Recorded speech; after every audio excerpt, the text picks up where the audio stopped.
வாழ்ந்தால் இவரைப் போல் வாழ வேண்டும் என்று பலரை கண்டும் பல வார்த்தைகளை சொல்லியிருக்கிறோம். சிலரை கண்டு சிலிர்ப்பூட்டும் மனிதனைப் போல் இருக்கிறானே என வியந்திருக்கிறோம். வாழ்க்கையில் இவர்களுக்கு என்ன இருக்கிறது, சந்தோஷமாக இருக்கிறார்களே என்று பேசிக்கொள்கிறோம். நல்ல எழுத்தாளர், நல்ல பேச்சாளர், நல்ல பணியாளர், நல்ல மனிதர், நல்ல தகப்பன், நல்ல தாய், பல மனிதர்களை பார்த்திருக்கிறோம். ஆனால் இந்த மனிதர்களுக்குள்ளே இருக்கிற வலிகளை எவர் அறிவார்? இந்த மனிதர்களுக்குள்ளே இருக்கிற வேதனைகள் யாருக்கு தெரியும்? நான் அண்மையில் கடந்து போன ஒரு பெயர் ரோவால்ட் டால்.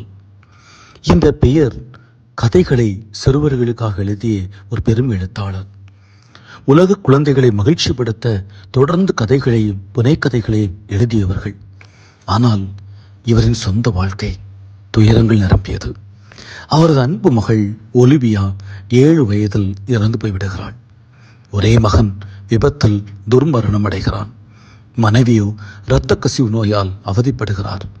டாலுக்கு 8க்கும் மேற்பட்ட அறுவை சிகிச்சைகள். சொந்த மனித வாழ்க்கை இப்படி.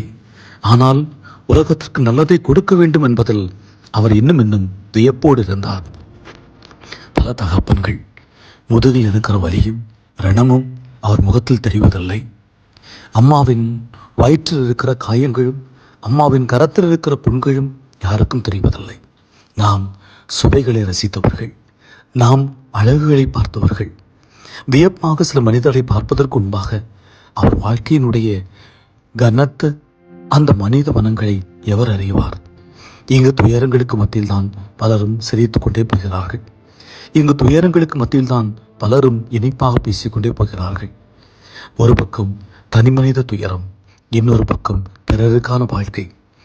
குடும்ப உறவை இப்படித்தானே? எத்தனை மகன்கள் தங்கள் சந்தோஷங்களை தொலைத்து குடும்பத்தை மகிழ்ச்சிப்படுத்துகிறார்கள்.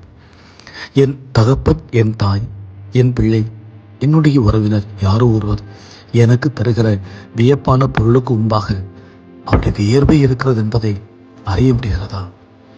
இங்கு பலரும் வேதனையோடு தான் சிரித்துக் கொண்டே இருக்கிறார்கள். இங்கு பலரும் கண்ணீரோடு தான் அடுத்தவருக்கு ஆறுதல் சொல்லிக் கொண்டே இருக்கிறார்கள். ஒருவர் மற்றவரை புரிந்து கொள்ள நல்ல இதயங்கள் தேவை. நன்றி.